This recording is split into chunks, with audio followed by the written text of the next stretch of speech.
Senhoras e senhores, nós nos encaminhamos neste momento para o nosso painel de encerramento do Seminário de Direito Imobiliário.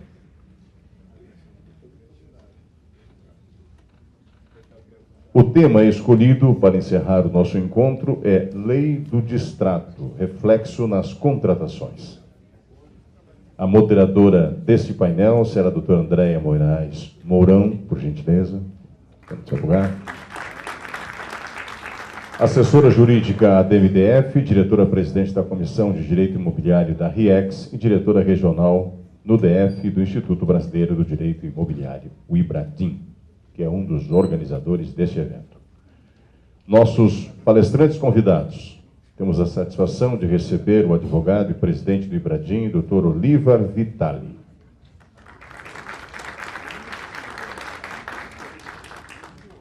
Convidamos também para esse painel o mestre em Direito Civil pela Universidade Estadual do Rio de Janeiro, a UERJ, e vice-presidente e diretor administrativo do IBRADIM, Dr. André Abelha.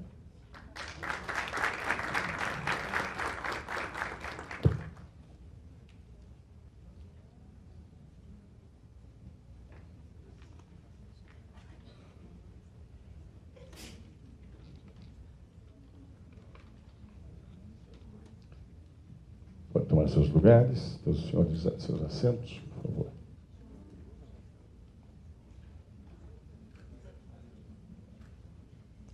Dr. João Paulo, advogado e professor aposentado da Faculdade de Direito da Universidade Federal do Rio Grande do Sul, por gentileza.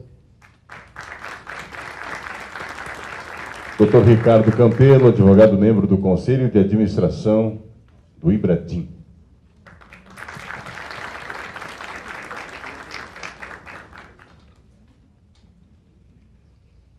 As regras são as mesmas do primeiro painel aqui estabelecido. 5 minutos para o moderador fazer suas considerações, depois cada um dos senhores terá o tempo de até 20 minutos. O telão aqui à frente não é para regular o tempo, mas para que os senhores possam ter a administração devida da linha de raciocínio adotada durante o espaço. Doutora Andréia Mourão, por gentileza. Boa tarde a todos.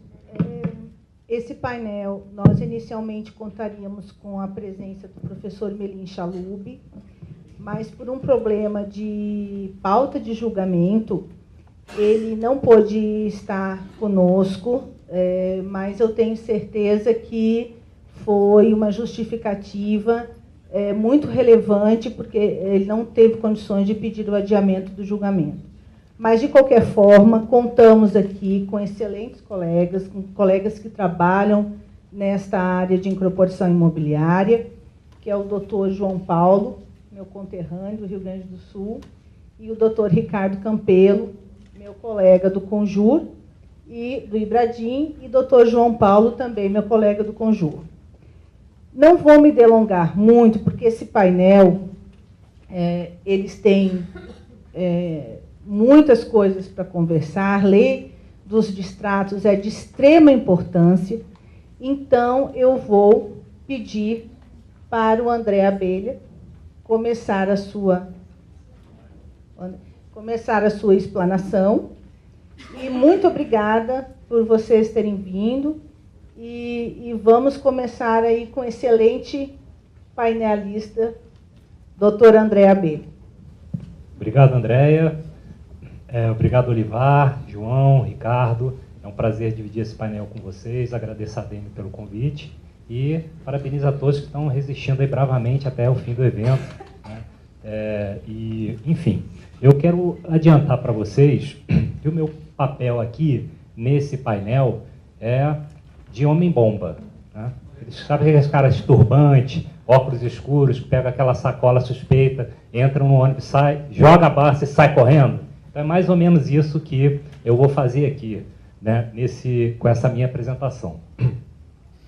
Meu objetivo aqui é contextualizar, para que a gente não saia falando diretamente das questões especificamente, né? Eu optei por fazer uma linha do tempo para a gente ver o que nos trouxe até aqui. O que nos trouxe até aqui e quais são as principais questões que a gente espera sejam discutidas aqui nesse painel. Então, a gente começa a nossa linha do tempo lá em 1964, porque foi nesse ano que entrou em vigor a Lei 4591, todos sabem, é a lei de incorporação imobiliária e condomínio edilício. É essa lei que trouxe a definição do que é uma incorporação imobiliária. E ela diz, no artigo 28, parágrafo único, que é uma atividade exercida com o intuito de promover e realizar a construção para a entrega de unidades autônomas. Então, o 28, parágrafo único, define o que é incorporação e o 29, na sequência, define quem é o incorporador e diz ser justamente a pessoa física ou jurídica que, embora não efetuando a construção, que compromisso ou efetive a venda de unidades autônomas a serem construídas, responsabilizando pela entrega das obras. Então, reparem que, numa incorporação imobiliária, para que eu caracterize uma atividade como sendo uma incorporação, eu preciso da presença de dois requisitos essenciais. Primeiro requisito, uma unidade autônoma em condomínio edilício, e não é por outra razão que a 4591 tratou dos dois institutos, do condomínio edilício e da incorporação imobiliária, porque toda a incorporação imobiliária faz nascer um condomínio edilício, embora nem todo condomínio edilício nasça de uma incorporação imobiliária, mas a maioria nasce. E, em segundo lugar, é essencial que esta unidade não tenha ainda sido construída. É uma unidade a ser construída. Então, incorporação imobiliária é a venda ou a alienação de imóvel na planta. Se a Cirela, por exemplo, com recursos próprios ou de terceiros, realiza a construção de uma edificação, institui um condomínio edilício, e só então, após o habites, começa a alienar as unidades, isto, senhores, não é uma incorporação imobiliária. Por quê? Porque eu não tenho alienação de unidades a serem construídas, mas já construídas. Vai incidir o Código de Defesa do Consumidor, mas não vai incidir a Lei 4591, porque não se trata de incorporação imobiliária. Então, o incorporador é o equilibrista de prato, porque ele, na sua atividade, ele tem que lidar com muita gente.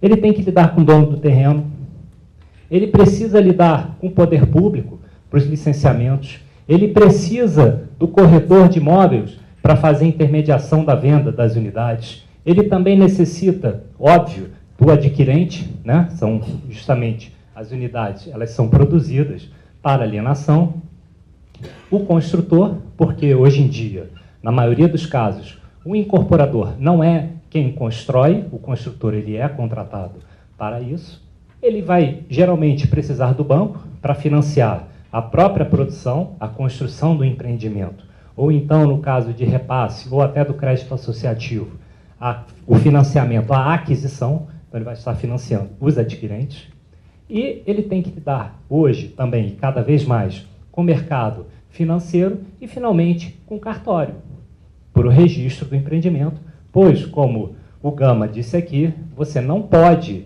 vender as unidades antes do registro da incorporação.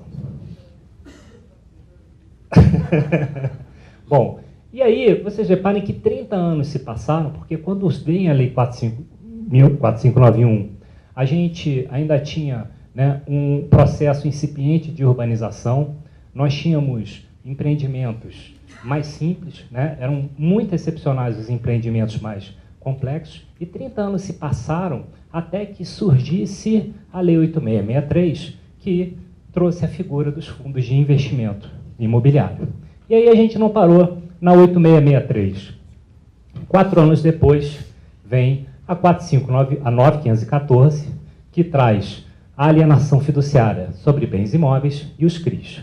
Né? A alienação fiduciária que veio, né, como um tremendo avanço em termos de garantias imobiliárias, né, uma sucessora natural da anacrônica hipoteca, e com ela os CRIs, que, junto com os fundos de investimento imobiliário, representaram mais uma forma de financiamento à produção. 7 anos depois, Lei 10.931, e com ela o patrimônio de afetação, de que tanto se falou aqui, e também outras duas figuras, a LCI e a CCI.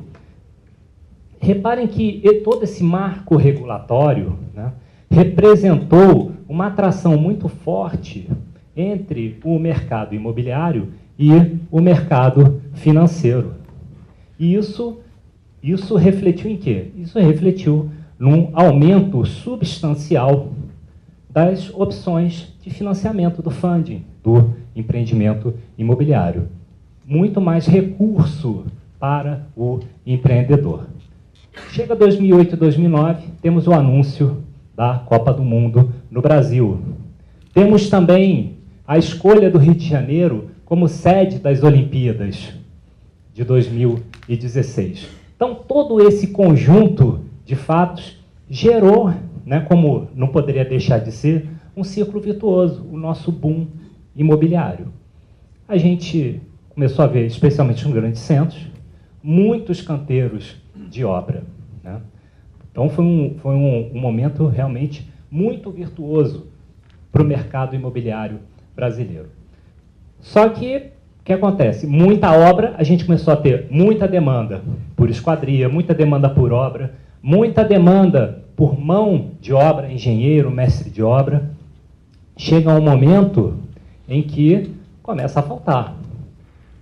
O incorporador ligava lá para o cara das janelas e falava, cara, eu preciso de 500 janelas. Ele falava, olha, não tenho como te entregar, eu já estou aqui com a minha fila. Não, mas eu preciso de qualquer... Não tenho como te entregar. E isso aconteceu com a janela, com a porta, aconteceu com mão de obra. E qual foi a consequência disso depois de certo tempo? As obras começam a atrasar.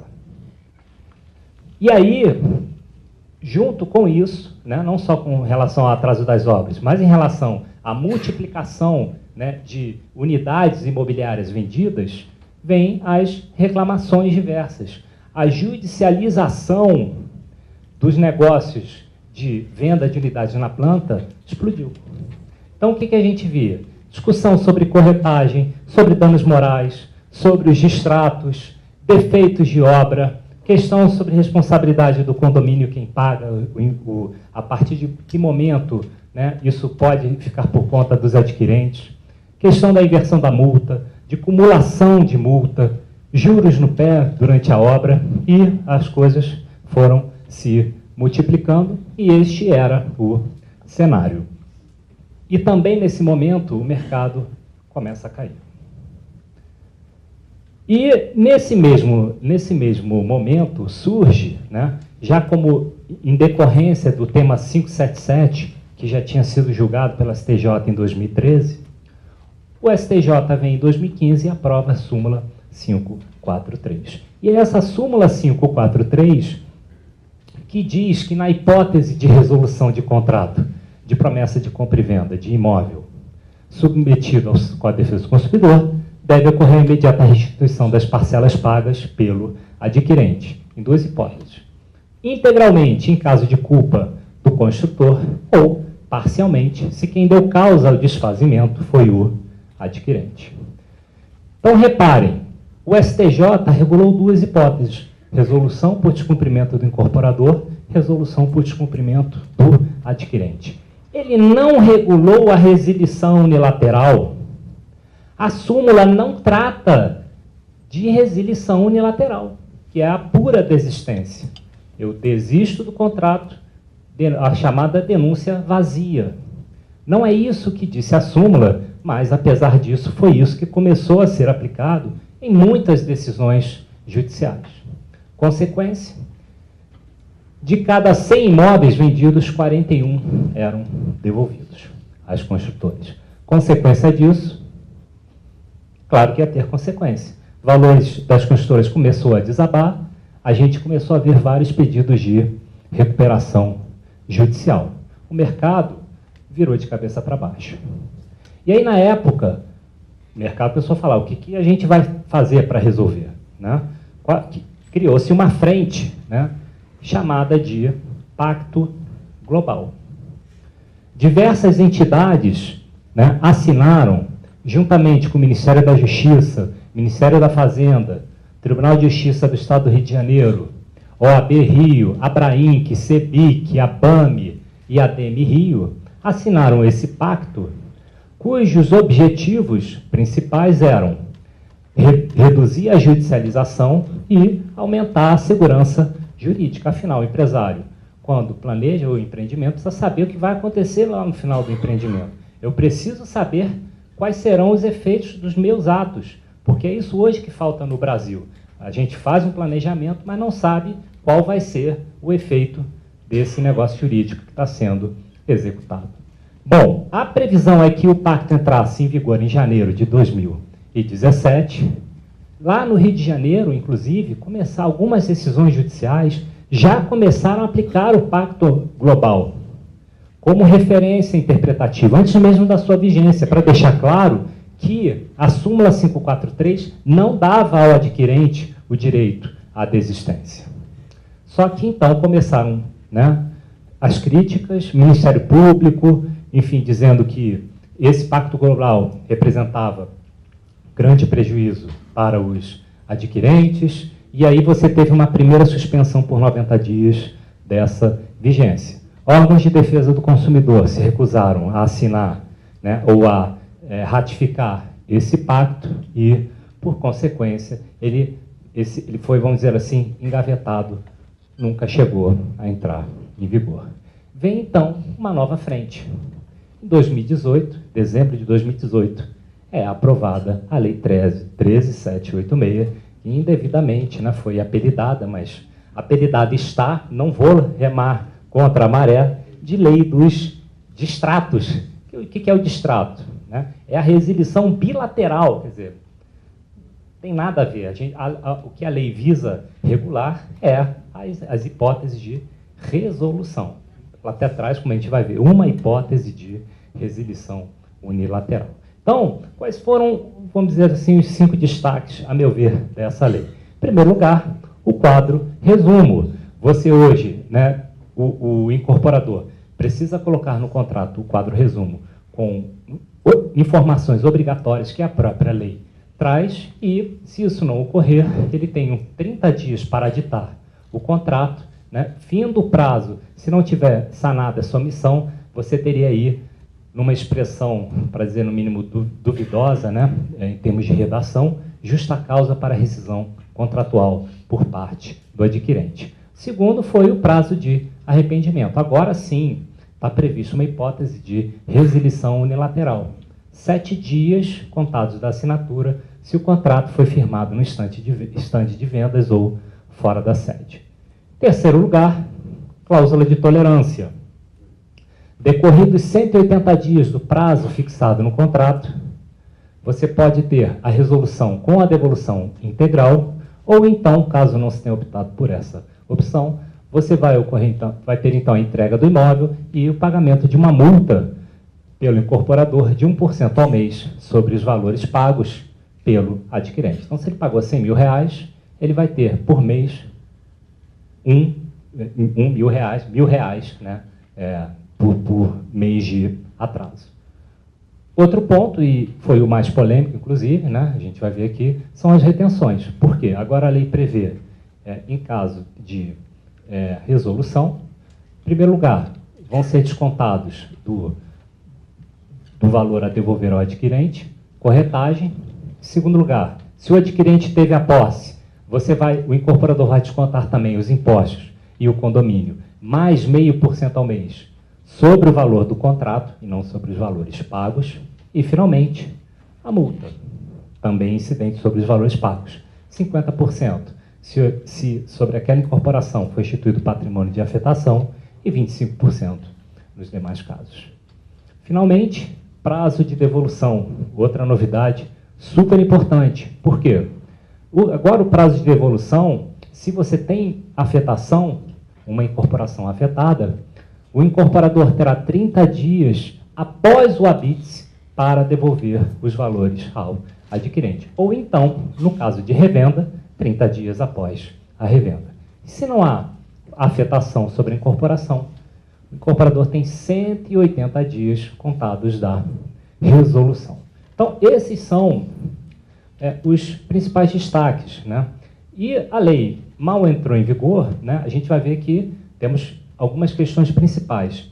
Antes, porém, o que eu queria deixar claro e chamar a atenção de todos, porque vejo que muitas vezes não é claro, é que nós temos 3 regimes distintos. E a Lei 13.786 só se aplica a um deles. A lei só se aplica à resolução judicial da promessa. Para a resolução extrajudicial, previsto no artigo 63 da 4591, e para a execução fiduciária, nos casos em que houve compra e venda com alienação, eu não vou seguir o regime da 13.786. Eu vou aplicar a regra própria de cada um desses regimes. Bom, dito isso, né, vem as bombas que eu vou jogar aqui para o pessoal responder. Em primeiro lugar, essa lei era necessária? Ela vai trazer mais segurança jurídica? Ela tem essa virtude? Em segundo lugar, essa lei ela se aplica aos contratos anteriores, que já haviam sido firmados antes de dezembro de 2018? E aos contratos que já estão judicializados? Ela se aplica? Em terceiro lugar, pode juiz, com fundamento no artigo 413 do Código Civil, reduzir equitativamente esta multa, por exemplo, de 50%, no caso de incorporação com afetação? E, finalmente, esse dispositivo, ele se aplica também ao contrato firmado com o permutante ou só com o adquirente de unidade? No caso da permuta imobiliária, quando o permutante ele vai receber unidades, eu posso aplicar também os dispositivos da lei, com relação à prazo de tolerância, por exemplo, ou não, só em relação aos adquirentes? Então, essas são algumas questões que eu deixo para vocês e aguardo ansiosamente por uma resposta. Obrigado, gente. Parabéns, André, pela explanação. Pediria ao doutor João que nos brindasse aí com a sua explanação.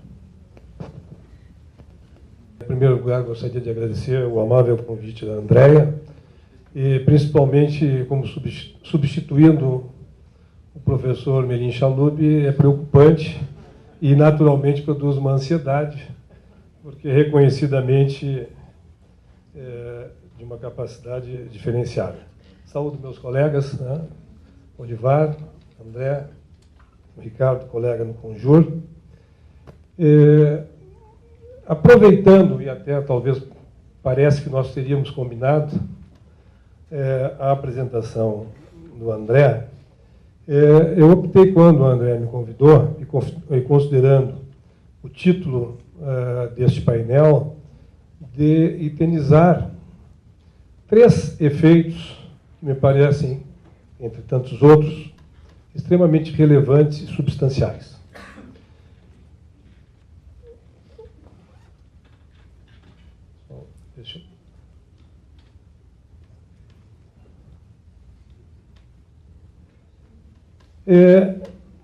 O primeiro tema que eu gostaria de tratar, ele vem justamente no primeiro artigo da lei, que regra enunciativamente de que esta lei se destina a disciplinar a resolução do contrato por inadimplemento do adquirente de unidade imobiliária em incorporação imobiliária e em parcelamento do solo urbano. A primeira pergunta que o André deixou quando fechou a sua exposição, talvez possa ter uma resposta aqui, porque a lei acabou, no meu entender, não regrando especificamente aquilo que ela enuncia no seu primeiro artigo. Nós vamos observar que, conforme também na exposição do André, a primeira questão que nós temos é justamente a criação do quadro resumo nos contratos de compra e venda, promessa de venda, cessão ou promessa de cessão de unidades, integrantes de incorporação e loteamento. Aqui eu vou me permitir fazer uma pequena visitação doutrinária no que se trata de contratos e comentar e acho que quase a totalidade dos negócios imobiliários realizados nesses dois segmentos são instrumentalizados através da promessa de compra e venda. Desde sempre, desde a Lei 4.591, se utilizou sempre a promessa de compra e venda como instrumento contratual para realizar os negócios. Não obstante, nesta época, nós não temos a promessa de compra e venda positivada no Código Civil, né? Mas desde 1964 a doutrina já reconhecia a promessa de compra e venda, né? Até mesmo antes de 1964, e somente no Código de 2002, através dos artigos 462 a 466, nós temos o contrato preliminar, e que tem na promessa de compra e venda talvez o melhor exemplo para explicar a contratação preliminar, que tem como objetivo final a obtenção do contrato definitivo,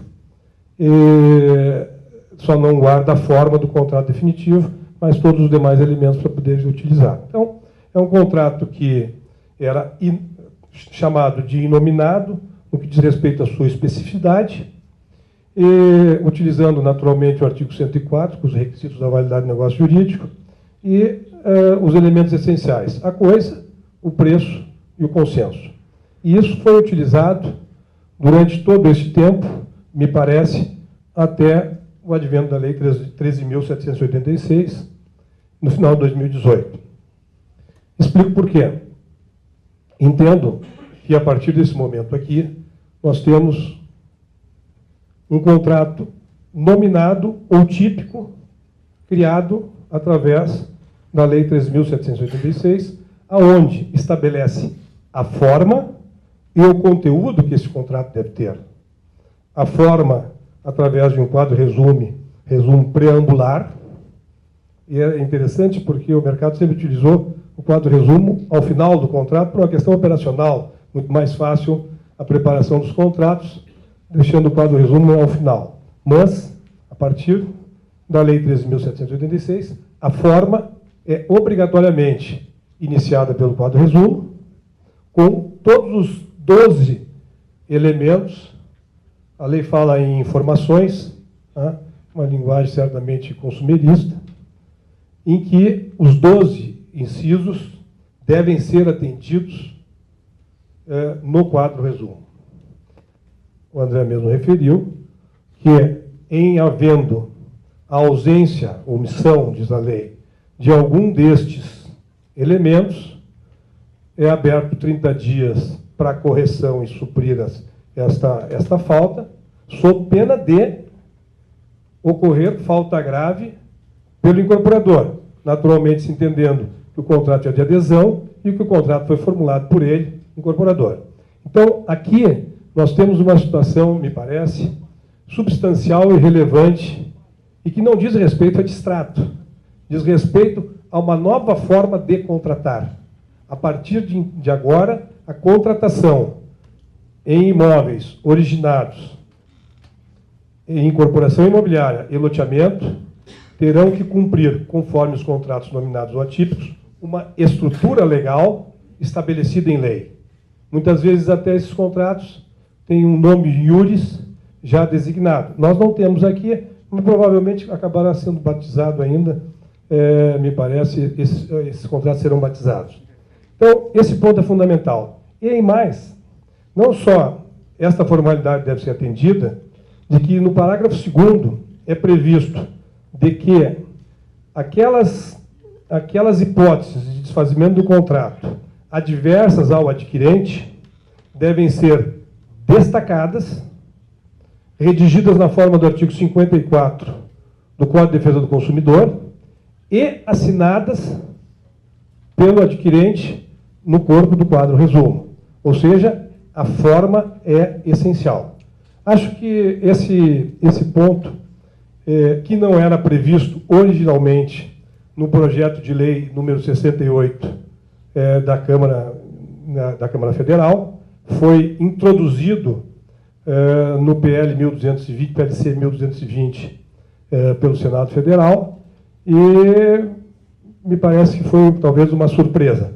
Mas isso está vigorando, isso terá que ser observado por todas as incorporadoras. Então, para nós, advogados que militam na área, a orientação precisa e clara do incorporador nos seus contratos é importantíssimo, sob pena de ter algum tropeço por falta grave, e entendemos que ou o quadro resumo não exista, ou ele é falho porque não tem todas as informações necessárias.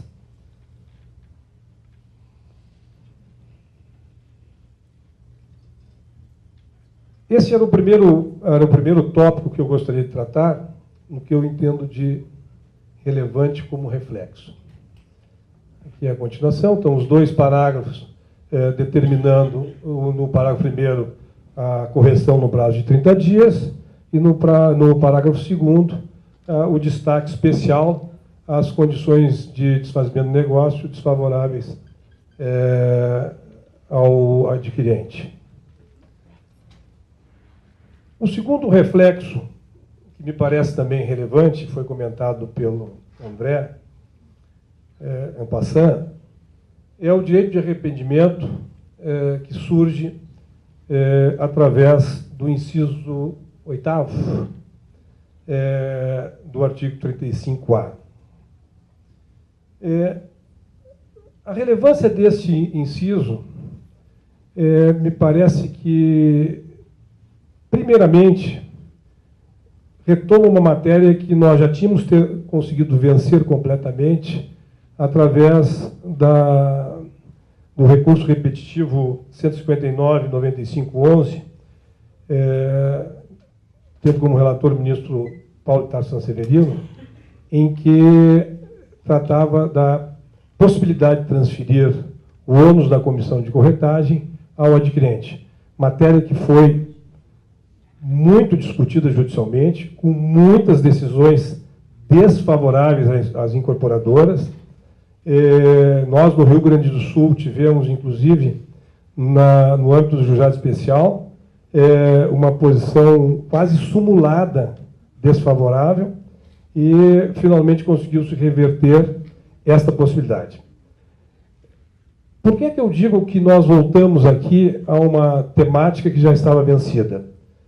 Eu deixei em destaque o inciso 3º, que o valor referente à corretagem e às suas condições de pagamento e a identificação precisa de seu beneficiário também constam no quadro resumo. O problema que nós temos aqui é de que, se o adquirente exercer, no período de reflexão do artigo 49 do Código de Defesa do Consumidor, o direito de arrependimento, que é justamente a resilição unilateral com base no artigo 473 do Código Civil, expressamente prevista, ele simplesmente termina com o contrato, extingue o contrato, retorna ao seu estado anterior, recebendo todos os valores que ele pagou e, inclusive, a comissão de corretagem. Ele, incorporador, terá que devolver esse valor se ele exercer. Ora, isso produz uma responsabilidade que nós já tínhamos afastado. Ela retorna e, para que ela não produza os efeitos negativos, vai forçar a uma nova contratação com aqueles que intermediam a venda, fazendo com que estes aceitem que, durante o prazo de reflexão, não se consumou a intermediação. Portanto, poderá ter a resolução daquele contrato. E terá que se postergar o pagamento da comissão de corretagem, e não só por 7 dias, porque 7 dias é o prazo que existe para que o adquirente, e eu uso o vocábulo adquirente aqui porque é o que a lei refere durante todo o tempo. O adquirente tem para exercer o direito de arrependimento mediante remessa de comunicação com aviso de carta registrada. Mas, evidentemente, que ela não chega no mesmo dia, ela vai chegar no dia seguinte. Então, nós vamos ter um período em que será necessário ter uma cautela para que a gente tenha absoluta certeza de que não houve o exercício do arrependimento, porque não há outra forma a não ser deixar o tempo transcorrer.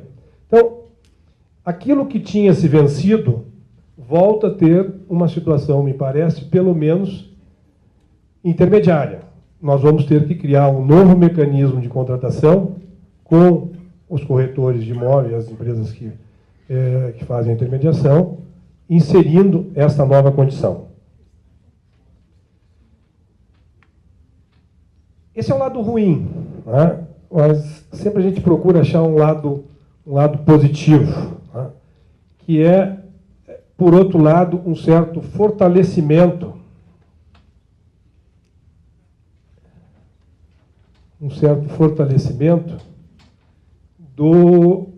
da irrevogabilidade e retroatabilidade que está previsto no artigo 32, parágrafo 2º da Lei 4.591, que nunca deveria ter sido fragilizada, mas foi fragilizada.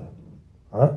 E isso é algo que nós temos que reconhecer, que o Poder Judiciário flexibilizou a irrevogabilidade e retroatabilidade do artigo 32, parágrafo 2º. Tanto é verdade que foi referida aqui a súmula 543, que justamente estabelece essa possibilidade de rescisão, implicitamente, de rescisão por parte do promitente comprador, sendo ele simplesmente desistente ou faltoso no cumprimento de suas obrigações. Eu digo isso porque há um fortalecimento importante no momento em que o parágrafo 2º refere expressamente que, após os 7 dias, o parágrafo 2º do artigo 32, né, produz a irrevogabilidade. Aqui vem o ponto positivo. Né? Essa referência expressa me parece que pode ser muito bem aproveitada, e até estava comentando aqui com o Gama, que o Raul Amaral, colega nosso do Conjur, havia encaminhado uma decisão de admissibilidade de recurso no Ceará, justamente entendendo de que o artigo 32, parágrafo 2º, não pode ser relativizado frente à desistência. Poderia ser relativizado na hipótese unicamente do artigo 478, que é a onerosidade excessiva, que aí, então, necessitaria comprovação de que, efetivamente, o adquirente enfrenta uma situação que ele não consegue atender aquilo que ele contratou. Mas a desistência pura e simples não seria mais possível. Ela se torna aqui, depois dos 7 dias, como sempre deveria ter sido, né, irrevogável e tratável aquilo que ele contratou.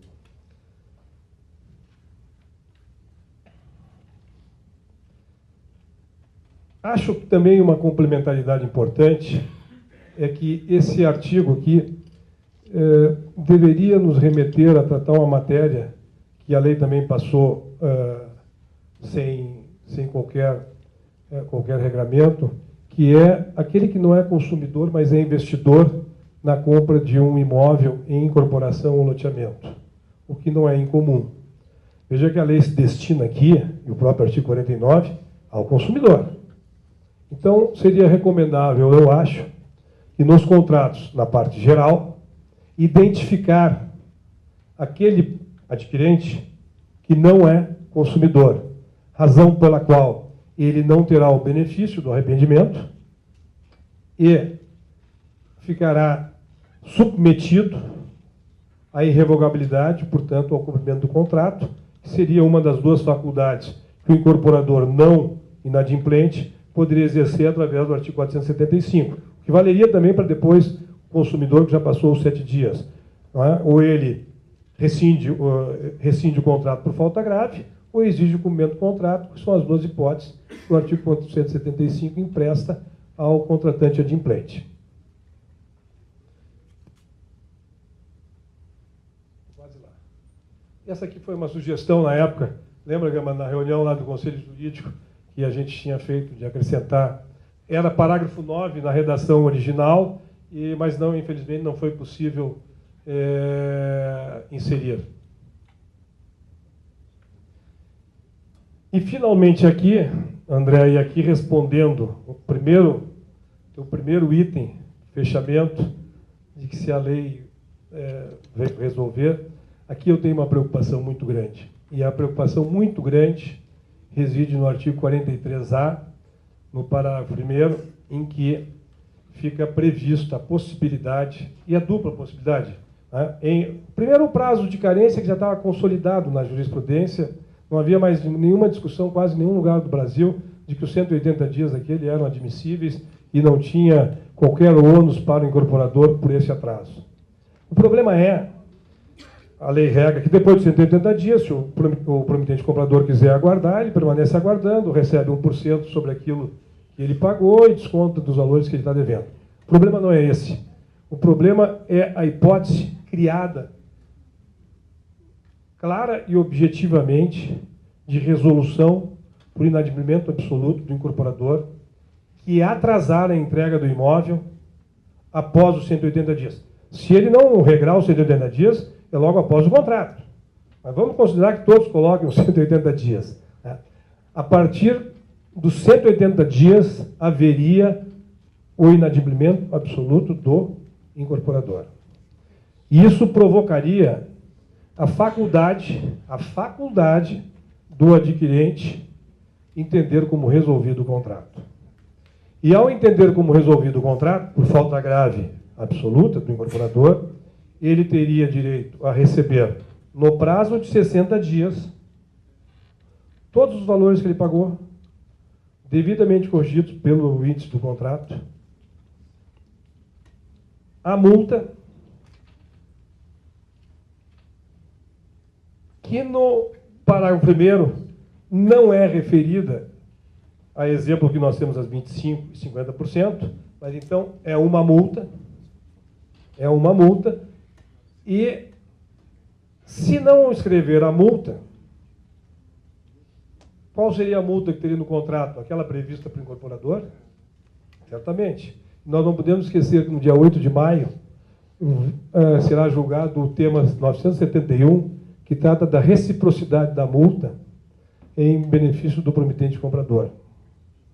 Eu tenho um mau presságio de que eu acho que a reciprocidade vai ser estabelecida.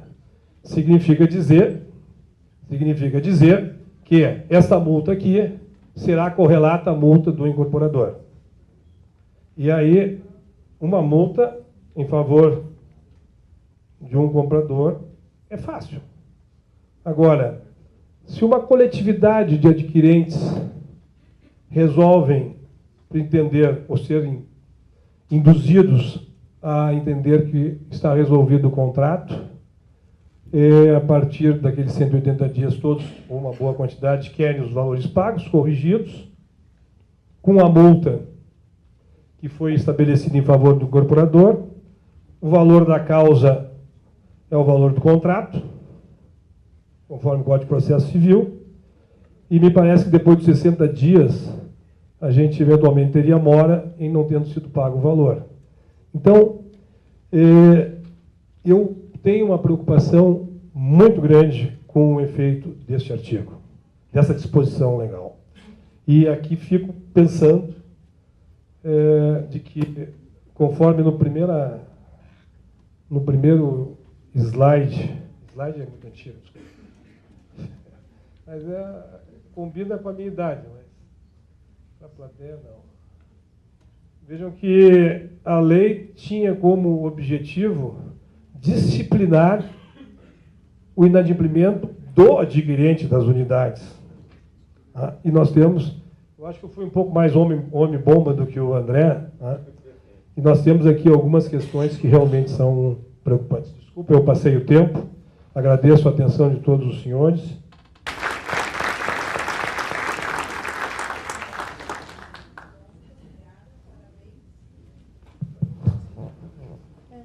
Muito obrigada, João. Parabéns pela excelente explanação.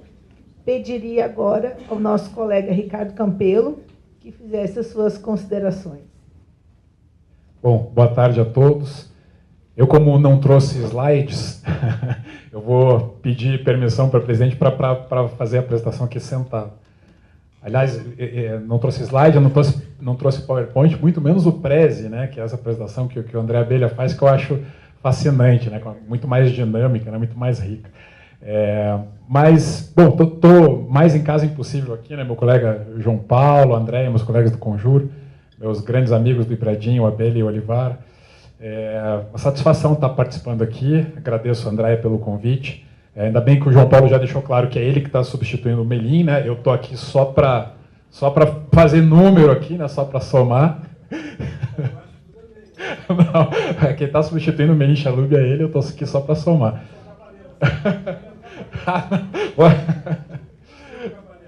Não.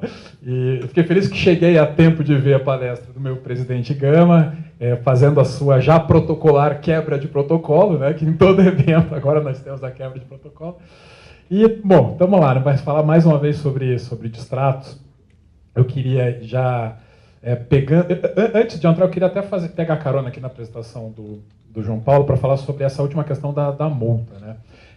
Eu estou atuando muito nesse julgamento do STJ, dos temas 970 e 971, e uma observação que eu acho que é importante fazer. O tema 971, quando fala da possibilidade de reversão, né, da multa prevista para a incorporadora, aplicá-la em favor, contra a incorporadora, né, aplicar em favor do consumidor, ela é para contratos que não têm uma previsão de multa alguma. Então, assim, contratos que nós, até mesmo sendo advogados do setor, temos que reconhecer que são contratos que têm um problema, né, que têm uma estrutura deficiente na medida em que, né, não coloca nenhuma penalidade para a incorporadora, coloca só a penalidade para o consumidor. E foi isso que gerou essa possibilidade, gerou essa argumentação do consumidor de que, olha, esse contrato é abusivo, tem uma penalidade para a incorporadora, tem uma penalidade para mim, mas não tem para a incorporadora, e aí é que se pede então aplica, já que não tem previsão de multa para a incorporadora, aplica aquela que ela estabeleceu para mim. De certa forma, esse parágrafo 1º do artigo 443A, ele ele traz a súmula 543, né? A súmula 543 ela já previa a possibilidade da resolução quando não houvesse descumprimento, pelo consumidor, mas descumprimento exclusivo pela incorporadora, que é o caso de atraso. Eu acho que só não havia essa especificação de que durante o prazo de tolerância, claramente não existia esse direito à resolução, né? Passa a haver a partir de vencidos esses 180 dias. E a lei deixa aberto quanto que seria essa multa, né? E isso que é interessante, né? A gente até está numa situação agora, tinha um amigo meu que estava comprando um imóvel, né, algumas semanas atrás, e, né, amigo é assim, né, pode dar uma olhadinha no contrato para mim? E aí, como eu sabia, eu falei, cara, por favor, me mande, né, porque nós estamos numa fase que nós estamos curiosos de ver como que as incorporadoras estão tratando, se o quadro resumo já está completo, né? O quadro resumo veio, acho que com 8 páginas, né, que agora está uma coisa maluca isso do quadro resumo. E fui direto lá ver essa questão da multa, né, quanto que eles estavam colocando. E a incorporadora colocou 10% de multa, né, achei uma multa bem, bem pesada, né, sobre os valores pagos. Mas, enfim, é uma questão para a gente acompanhar. Das bombas que o André soltou ali, 2 cabem a mim, né, essa questão da aplicabilidade da lei no tempo e depois falar sobre a possibilidade de redução da multa pelo judiciário. Para falar sobre aplicação no tempo, eu acho que é importante, na verdade vale para os 2 temas, nesse contexto que o André contou, eu acho importante jogar um outro ingrediente ali, entre o fracasso do pacto e a edição da lei, houve uma tentativa nossa, do setor, de aproximação com o judiciário, né? No sentido de mostrar para eles os impactos econômicos dos distratos, mostrar como que vem acontecendo, em que momento que predominam os pedidos de distrato. E, nesse sentido, houve 2 eventos bem, bem interessantes. Um deles, no próprio STJ, em Brasília, um seminário, que acredito que a organização principal foi da ADM Rio, né? E lá no Rio de Janeiro também um evento, aí sim com a organização, né, direta da ADM Rio, em que foram levados os ministros justamente com o propósito de que eles, né, pudessem acompanhar um pouco, pudessem assistir às apresentações do pessoal do setor. E eu me lembro muito, tem um momento em especial que me chamou a atenção, né, que acredito que foi o vice-presidente da ADM que fez uma apresentação, mostrou objetivamente os prejuízos que a incorporadora tem como distrato, mostrou que com as retenções que os tribunais vinham praticando, de 10% a maioria, a incorporadora tinha um prejuízo efetivo, e eu acho que ninguém nunca tinha feito isso de uma forma tão próxima dos ministros. Eu lembro que na sequência dele teve o ministro Cuevas fez a apresentação dele, e o Cuevas estava claramente desconfortável com a bandeira que ele estava ali, que era do STJ. E ele comentou claramente, ele falou, a gente vê que realmente é uma situação que nós precisamos analisar, precisamos pensar, porque a incorporadora está tendo prejuízo, né, por uma decisão que não é dela, por uma decisão que é unilateral do consumidor. Então, não parece uma situação justa, né, que isso aconteça. Ou seja, nós estávamos no momento de tentar sensibilizar o judiciário, sensibilizar o STJ, principalmente, da necessidade de revisão da jurisprudência deles, da necessidade de uma melhor compreensão do que é a súmula 543, porque muitos tribunais, muitos magistrados deram essa interpretação, que o Coabelli até destacou que não é essa. A súmula 543, ela, em momento algum, ela cria o direito de resilição. Não existe esse direito de arrependimento. E muitos tribunais e magistrados vinham aplicando. E acredito que nós estávamos tendo algum sucesso nesse trabalho, né, junto aos ministros, porém, seria um trabalho a muito longo prazo e o setor não podia esperar, né? O setor cobrava uma solução mais rápida, e aí que se chegou à lei que nós temos hoje.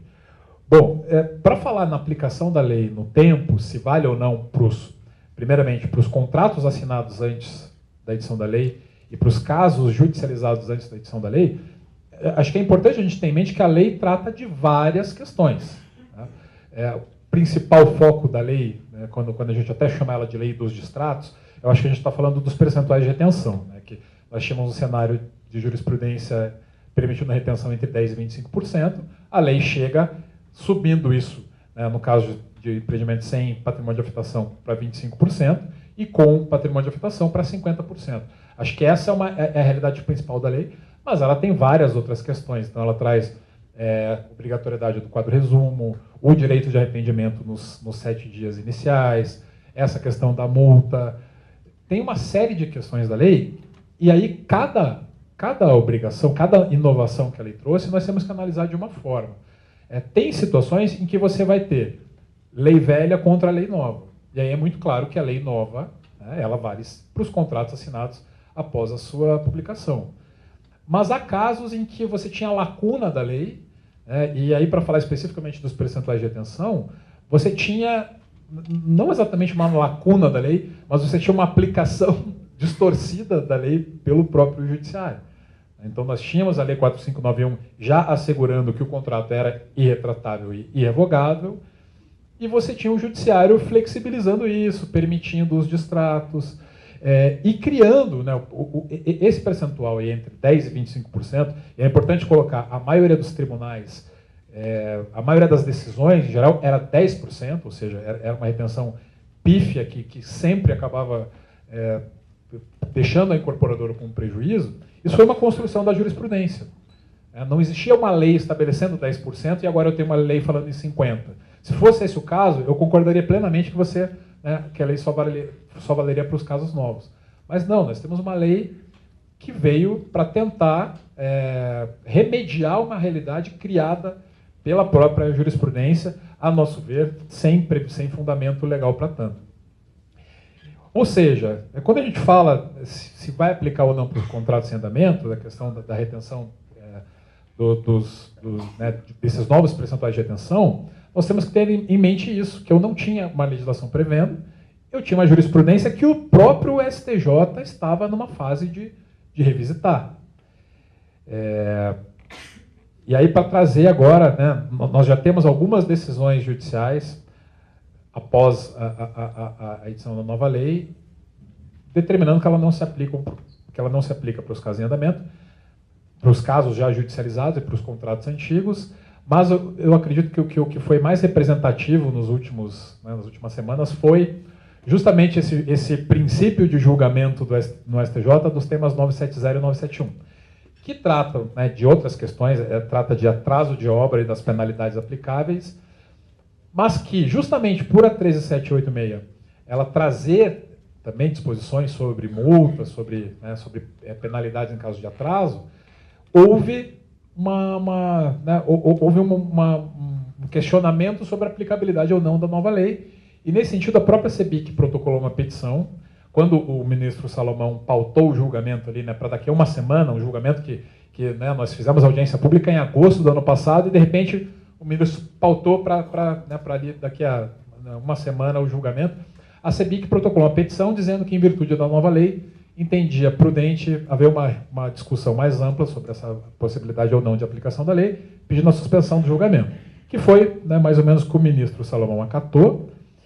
E, ao expor o entendimento dele, o que aconteceu foi que o ministro Salomão ele deixou claro que, apesar ali, de novo, esses temas não tratam de distrato, não tratam de percentuais de retenção, tratam de multa.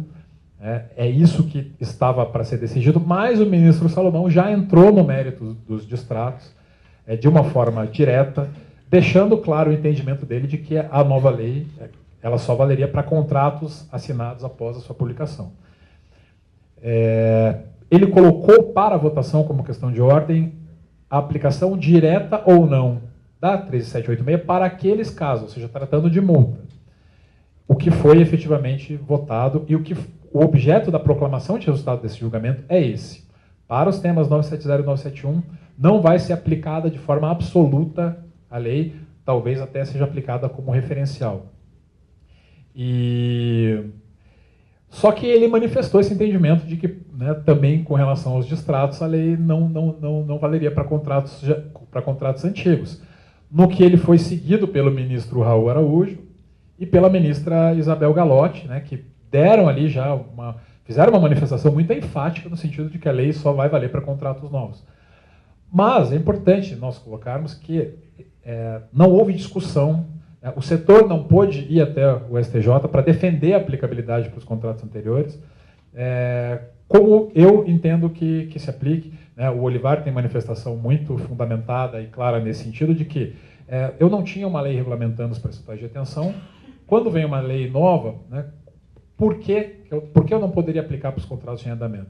Eu acho muito razoável o entendimento que sim, ela deve servir como um balizador. Até porque a própria jurisprudência ela estava num processo de consolidação, de possível reversão, de amadurecimento. Então não vejo motivo para que você simplesmente descartar os percentuais trazidos pela nova lei. É um tema bastante espinhoso, mas que eu entendo que o setor deve abraçar. Assim, o setor deve defender a aplicabilidade da lei, sim, para os contratos em andamento, justamente porque a gente entende que essa jurisprudência ela foi consolidada sem fundamento legal. Bom, para falar um pouquinho então do outro tema, da possibilidade de, em casos concretos, o juiz reduzir a multa que foi estabelecida no contrato, e que foi estabelecida no contrato com base na própria lei 13786.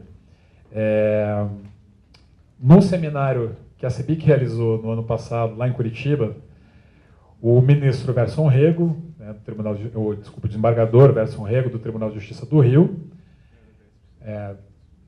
posso dizer que entendo que ele estava contrariado com a solução que o setor adotou, o setor buscou de defender uma lei, ao invés de seguir com as tratativas para revisitar a jurisprudência, ele criticou de forma muito dura a lei e defendeu, sim, que a multa pode ser reduzida pelo juiz, assim como o desembargador Francisco Loureiro, do Tribunal de Justiça de São Paulo, vem defendendo, com base no artigo 413 do Código Civil.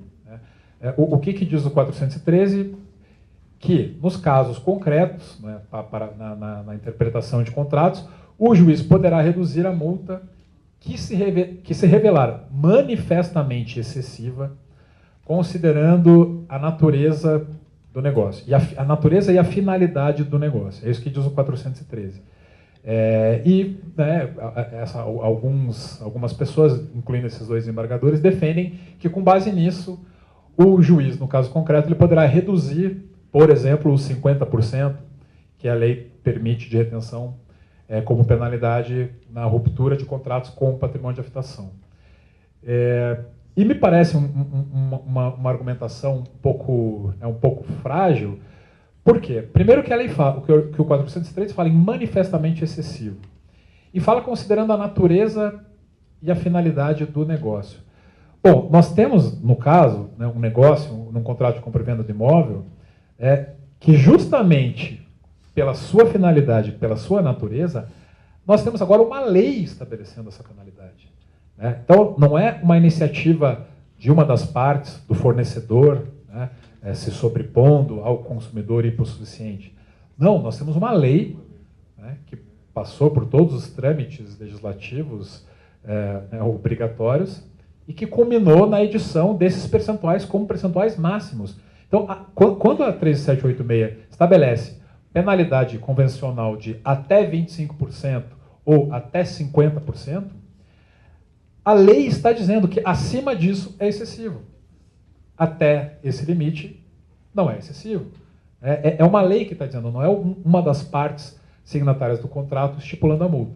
Então, me parece que essa tese de que a multa poderá ser reduzida em casos concretos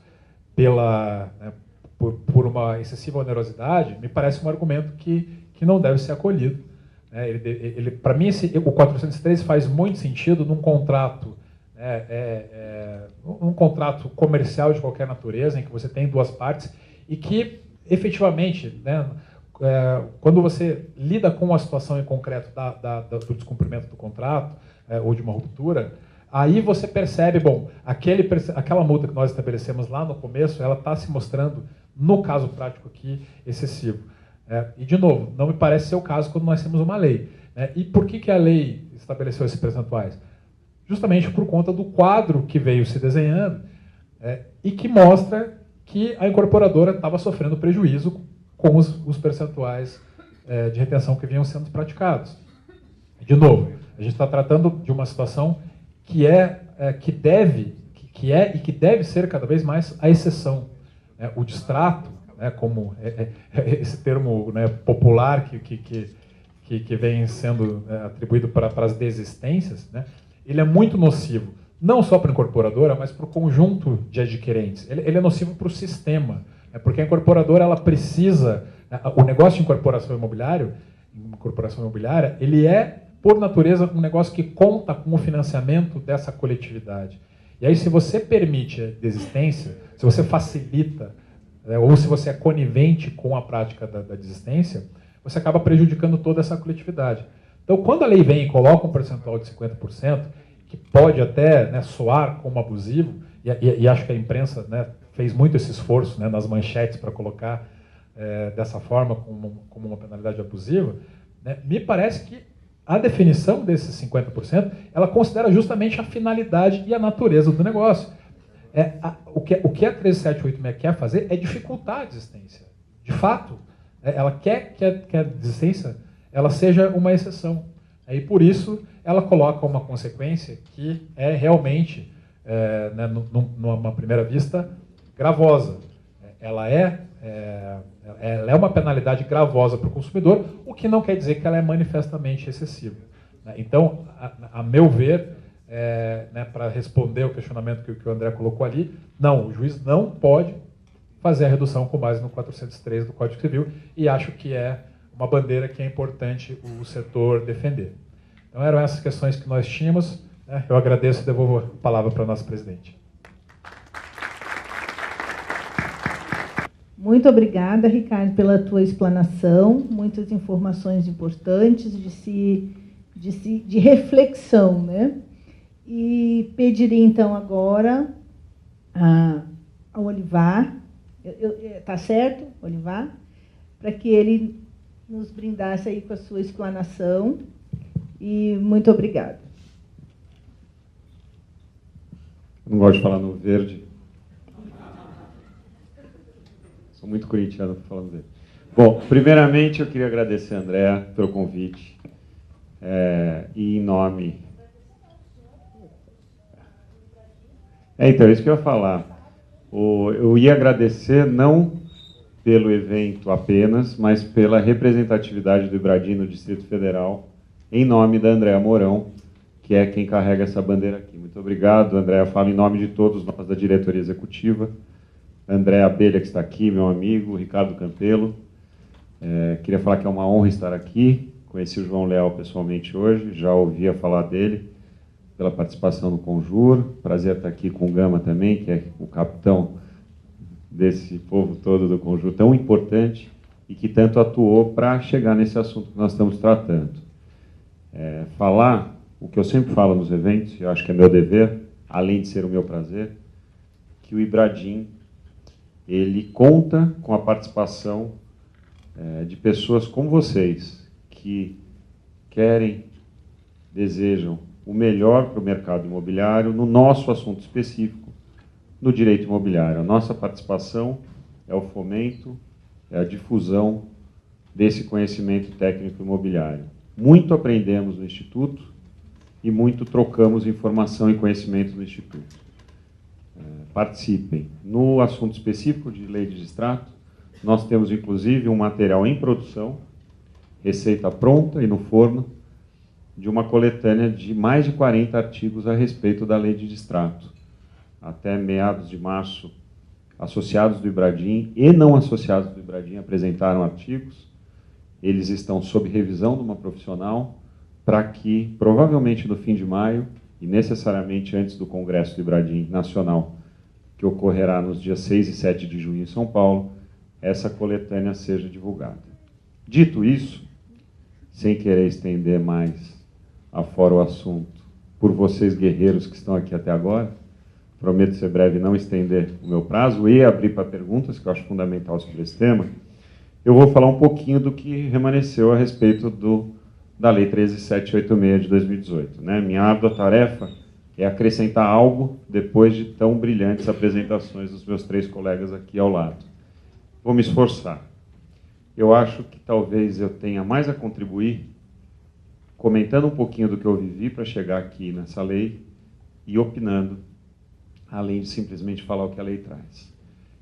Eu participei como advogado, sou conselheiro jurídico do Sinduscon de São Paulo, conselheiro jurídico do Secov de São Paulo, advogo em alguns casos para a Abrainc, já participei juntamente com a BCIP, até mesmo com a CEBIC, aqui em Brasília, em debates com deputados federais, senadores, e desde o projeto de lei 3057 de 2000, alguns vão lembrar que falava do que virou o condomínio de lotes, tentaram jogar lá dentro também o distrato, na época com outro nome completamente diferente. Pelo menos desde 2006, 2007, nós estamos falando de 12 a 13 anos, eu tenho tentado trabalhar na redação de algo que se tornaria lei, não só eu, como eu sei que vários daqui, e tenho vindo a Brasília para participar de eventos, debates e reuniões pessoais com deputados e senadores. E posso falar que a lei, hoje, ela é muito diferente do que queríamos, do que esperávamos, mas ela é o que se conseguiu ter. Eu, pessoalmente, fico muito irritado quando ouço daqueles que em nada ajudaram nos últimos 10, 15 anos, falando mal da lei, dizendo que é uma excreção, que é algo horrível, que não poderia ter algo assim, mas que não sabe o que nós passamos. E eu não falo nós do mercado imobiliário, eu falo nós do direito imobiliário, porque eu não estou aqui para representar incorporador, não, eu estou falando como advogado. Para chegar em algo palatável que trouxesse o mínimo, porque é o mínimo que ela trouxe, de segurança jurídica, que eu acho que é o que todos buscamos. Pelo menos eu como advogado, e hoje presidente do Ibradim, eu busco segurança jurídica, não é a defesa de um ou de outro. Como eu sempre falo, eles estão cansados de ouvir, especialmente o Campelo e o André, a busca é pela proteção do sistema, não de um lado ou de outro. Porque quem paga a conta, acho que o próprio Gama falou isso na apresentação dele, é o comprador. Não adianta jogar peso em cima do fornecedor, empreendedor, porque quem paga a conta é o comprador. Tive a oportunidade há 2 anos, nesse lugar aqui, não nesse teatro, mas nesse espaço, no ENIC, 2017, numa apresentação que eu fiz do Melim, de falar exatamente isso. Não nos iludamos, quem paga a conta é a ponta final. E eu sou comprador de imóvel também. Quanto mais você onera quem produz, mais caro fica para quem compra. Quanto mais você onera quem produz, menos você vai ter de produção, mais caro fica para quem compra. Daria para eu ficar a noite inteira terminando com mais caro fica para quem compra. Então, em relação à lei, ela é necessária? Você precisava da lei? Em tese, não. Você tem a retratabilidade e revogabilidade prevista no artigo 32 da lei, 459 de 64. Você tem a possibilidade, inclusive, da destituição do incorporador por atraso de obra no artigo 43 da mesma lei. Você tem mecanismos de resolução do contrato por inadimplemento no artigo 63 da 459-1, especialmente preço de custo, mas não só. Você tem no artigo 1º da 4864 de 65, Lei de Fomento, a possibilidade da resolução extrajudicial com leilão similar do artigo 63, e você tem o próprio procedimento judicial de pedido de resolução por inadimplemento de uma das partes, com a penalidade, seja a cláusula penal, se prevista em contrato, seja com o judiciário determinando qual que é a pena. Então, previsão legal para quase tudo você tinha. Mas, voltando ao tema principal que eu já mencionei, você não tem segurança jurídica. Ao passo que cada estado, para não falar município, julga de um jeito, como é que você sai para mercado para colocar um produto? Ou como é que você sai de casa para adquirir um imóvel se você não sabe qual o resultado de um dessabor durante a condução do contrato? Porque o Poder Judiciário pode decidir assim o assado. E mais do que isso, o tempo, meus queridos, tem mostrado para nós, até pela maciça quantidade de processos judiciais idênticos no Poder Judiciário, que os julgadores não reavivam questões de fato e de prova, muito também por culpa de empreendedor, que deixa de provar o que tem que provar, não sejamos cegos quanto a isso, mas o judiciário não reaviva matérias importantíssimas, que ao longo do tempo são necessariamente devidas se reavivar. E aí a lei é fundamental. Porque média, isso aqui é a cópia da lei, tá? Enquanto os outros falavam, eu ia anotando um monte de coisa sobre a lei, puxando coisa no celular, que é o jeito que eu gosto de trabalhar e expor. A lei, pelo menos, ainda que não aplicada na íntegra, que a gente não sabe o que vai ser, o judiciário que vai dizer, ela está reavivando o assunto na mente, na cabeça e na forma de julgar do Poder Judiciário. Eu tenho diversos casos no meu escritório de ações judiciais referentes a distrato. Eu faço questão, tenho feito questão de ir sustentar oralmente em todos os casos que eu tenho, mesmo aqueles que eu já chego derrotado, porque eu sei, eu conheço a cabeça de cada julgador. E eu começo a sustentação oral falando: excelentíssimos julgadores, eu sei exatamente como vossas excelências julgam, peço, por favor, de 5 a 10 minutos da sua atenção para expor o meu lado. E por que eu faço isso? Porque agora eu consigo fazer. Eu tenho um fato novo. Eu não sustentava oralmente, antes sustentava, mas aí era difícil do cara me ouvir, porque ele vai falar que aquilo está consolidado desde 2014, 15, 16. A súmula número 1 do TJ de São Paulo, a súmula 543 do STJ. Então isso eu acho fundamental. Puxando um gancho, num questionamento que o Abelha fez, se essa lei ela pode ser aproveitada também pelo permutante, além do adquirente. Meu entendimento é que, por analogia no caso concreto, talvez o judiciário faça, mas eu acho que depende muito do caso concreto, da situação do permutante, porque nós temos casos e casos em que o permutante se torna investidor do empreendimento, e isso vai ter que ser por analogia mesmo, e vai ter que ser no caso concreto, porque pela lei em si, pela letra da lei, ele não pode. Tanto a ementa inicial, o caput, quanto o artigo 1º exposto aqui pelo João Leal, são bastante claros que a lei abrange, abraça tão somente adquirentes de unidades objeto de incorporação ou de loteamento. E aí, fazendo um gancho também no que o Abelha falou, que eu acho fundamental, a lei foi muito cuidadosa na redação para tratar só de resolução por inadimplemento ou distrato. Mas nós que vivemos, né, a receita do bolo que eu falei, durante esses anos todos, cansamos de ler em relatório de relatores que passaram por esse projeto de lei, em justificativas da lei, falando em mera desistência e resilição. Eu acho que cabe à nossa luta manter a ideia de que isso não pode acontecer, como extremamente bem pontuado pelo João Leal. A previsão de direito de arrependimento, por um lado, reforça a retratabilidade e revogabilidade, quando diz que, ultrapassados os 7 dias, o artigo 32 da 4591 de 64 é reiterado aqui, mas tem que tomar esse cuidado. Eu acho que esse cuidado está na mão de nós advogados, principalmente. Avançando, e eu estou só pontuando agora, a partir de agora, aquilo que eu acho que acrescenta do que já foi falado, e não faltou muita coisa. Tem uma das questões do quadro resumo que eu acho fundamental dos novos contratos, que é quando a lei fala em preço total e valor total e a necessidade de identificar isso no quadro resumo. Por que isso é fundamental? Porque eu não sei exatamente como funciona aqui em Brasília, mas em São Paulo, principalmente, no Rio de Janeiro, o anúncio de preço de venda de imóvel se dá integrando o valor que vai ser recebido pelo incorporador mais o valor que vai ser recebido pelo intermediador.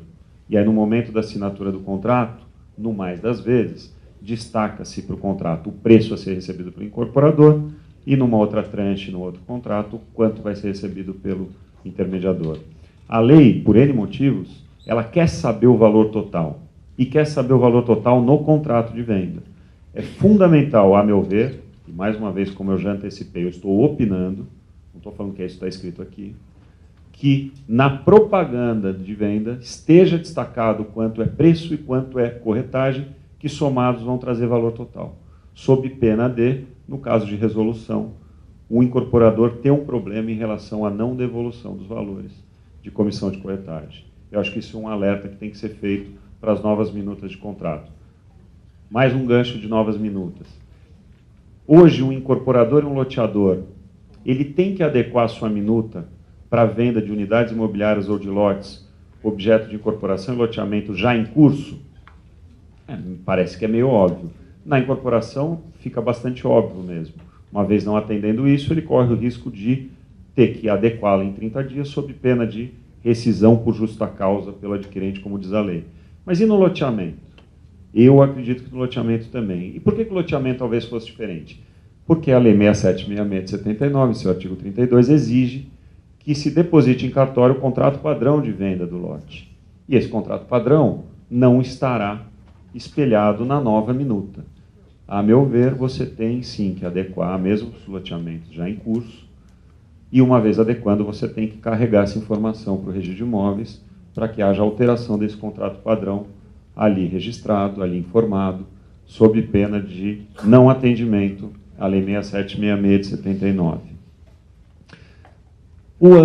Outro assunto já. O Abelha falou aqui da súmula 543 do STJ, e que a súmula 43, como muito bem pontuado, fala só de resolução por inadimplemento. A lei não fere essa questão, pelo contrário. A lei trata também de resolução por inadimplemento. Mas a lei prevê a forma de devolução de valores em caso dessa resolução ou do distrato.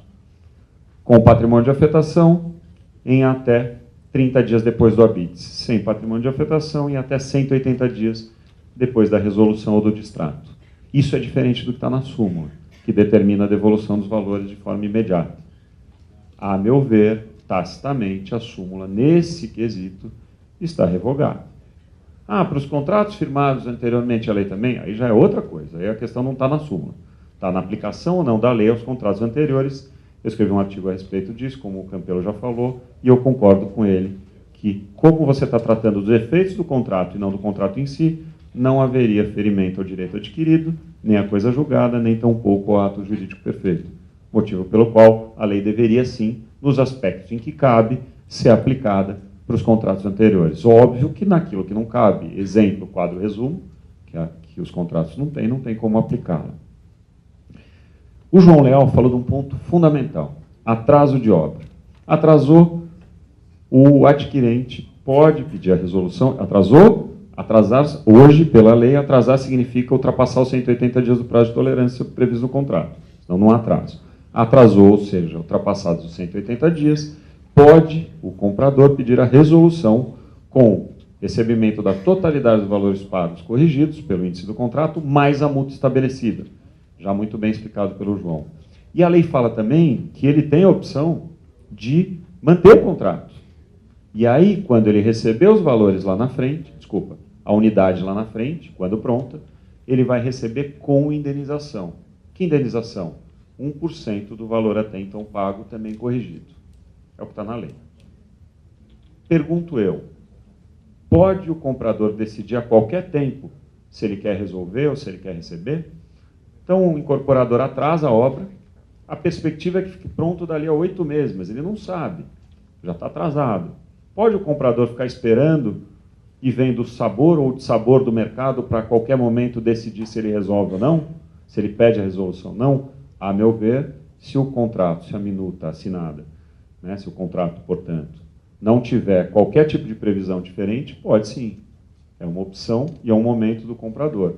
Porém, e aí já vai um alerta, para que não se fique à mercê dos dissabores do mercado imobiliário e, portanto, da vontade do comprador numa situação como essa, eu acho que é plausível que o contrato tenha uma previsão de prazo. Olha, atrasada a obra, o comprador tem até 2, 3 meses para decidir se ele se mantém no contrato ou se ele pede a resolução com multa e correção monetária. Como já falado aqui, aí quando envolvida a alienação fiduciária. A alienação fiduciária não existe lei 13786 do 18. Isso é o óbvio que está na lei, é o que o André muito bem pontuou, mas mais do que isso, isso é fundamental, porque vários de nós têm vivido decisões judiciais em que o Poder Judiciário simplesmente determina a resolução de um contrato que já é definitivo. A aplicabilidade disso na prática, eu nem sei como funciona, mas eu tenho alguns casos do escritório que nós estamos defendendo no tribunal, segunda instância, porque em primeira instância o juiz mandou resolver o contrato. Como, eu não sei, mas ele mandou. Eu queria levantar um ponto, e aí uma crítica dura à lei, que é o parágrafo 13º do 67A, que dispõe que as partes podem livremente contratar, no momento do distrato, de forma diferente de tudo quanto previsto na lei. Eu acho, e tenho dito isso, que esse parágrafo 13º ele é nefasto para a lei. Eu sei porque ele surgiu, né? Nós vivemos muito isso. Durante anos, você negociava com o comprador inadimplente e falava, olha, eu estou numa situação difícil, né? Eu estou me colocando no lugar do incorporador. Eu estou com problema de alguns casos de inadimplemento. Se eu tiver que devolver 75% para todo mundo agora, eu não consigo terminar a obra. Então faz o seguinte, procure os seus direitos na justiça, porque até a decisão sair eu consigo fazer volume para conseguir te pagar. Ou, se você quiser, eu consigo resolver o contrato agora. E eu te devolvo 50% do preço. É o máximo que eu consigo fazer, 50% do que você pagou. E aí o sujeito optava por receber os 50% à vista para não ter que brigar judicialmente. Ou até o incorporador falava, eu não consigo te devolver nada. Mas aí ele falava, olha, eu até vou devolver 50%, porque é melhor do que ter o custo de uma briga judicial e ainda ter que devolver 75%. O que o judiciário fazia?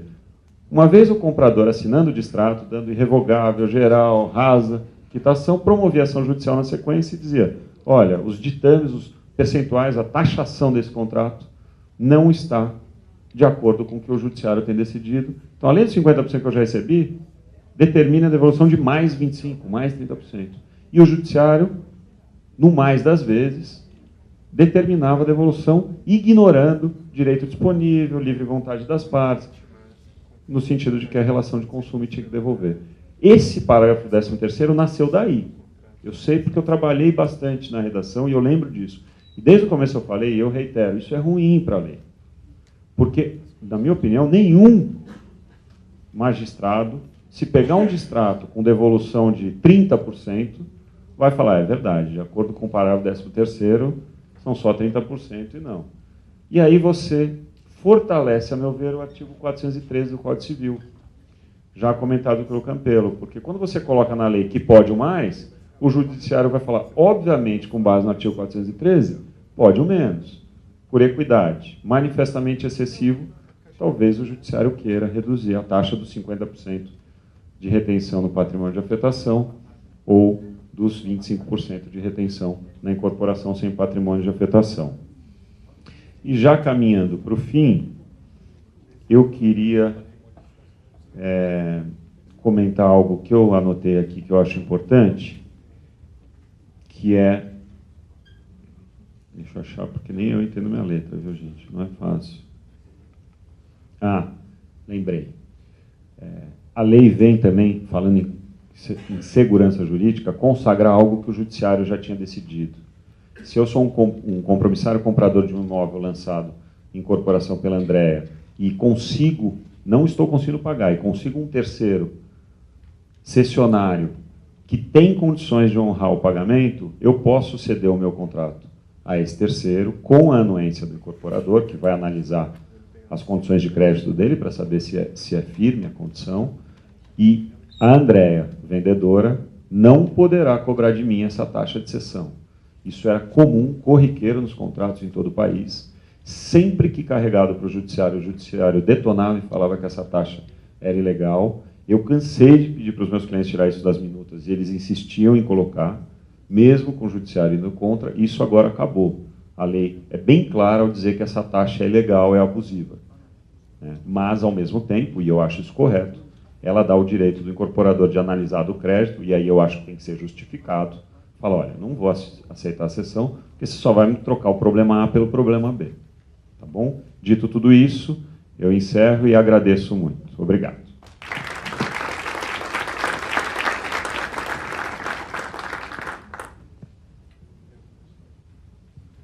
Muito obrigado, Olivar. Eu vou começar a primeira pergunta pelo senhor. A pergunta de Celestino, da Habitat. Sobre a multa de até 50% no caso de empreendimentos executados com patrimônio de afetação, como devemos redigir os contratos? Considerar os 50%? Ou fazer algum escalonamento com base no valor pago pelo adquirente? Pergunta muito boa, Celestino. Então, o até. Não, eu entendi. Essa pergunta é muito boa. Com a promulgação da lei, não só eu, Olivar, advogado, como outros colegas meus, inclusive que aqui estão, foram procurados e contratados para elaborar as novas minutas de contratos de venda objeto de incorporação de loteamento. Muito debatemos entre colegas advogados e com clientes. Alguns adotaram a postura de até 50% e ponto, e outros adotaram a postura que eu vou falar agora, que eu acho bastante interessante, especialmente para mitigar a vontade do judiciário de aplicar 403 do Código Civil, que é uma tabelinha inversamente proporcional. Então, eu vou resumir, tá? Não precisa ser exatamente assim, mas o que importa é entender o conceito. Se o sujeito pagou até 20%, ele perde 50%. Se ele pagou até 40%, ele perde 40%. Se ele pagou até 60%, ele perde 30%. E assim subsequentemente. Por quê? Porque a lei, no que diz respeito à taxação, assim como a lei de alienação fiduciária já fazia isso também, ela é muito dura para aquele que pagou mais. E ela acaba sendo até branda na comparação para aquele que pagou menos. Quando você faz o escalonamento, você não resolve o artigo 413, porque o artigo 413 fala em equidade, não fala em proporcionalidade. E o que você está fazendo é fazendo uma proporção. Mas atenua bastante e demonstra boa-fé, no meu modo de ver.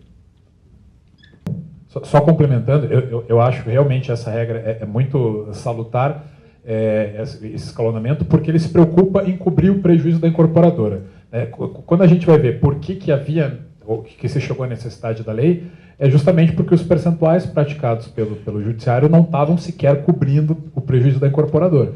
Eu acho o escalonamento muito salutar. Eu tenho clientes que estão preferindo também, não, eu quero colocar os 50% geral, mas eu estou recomendando que nos casos práticos, mesmo com o contrato permitindo ele reter até 50%, que ele não retenha, que ele retenha menos. Assim, cubra o teu prejuízo, retenha 40%, se for o caso.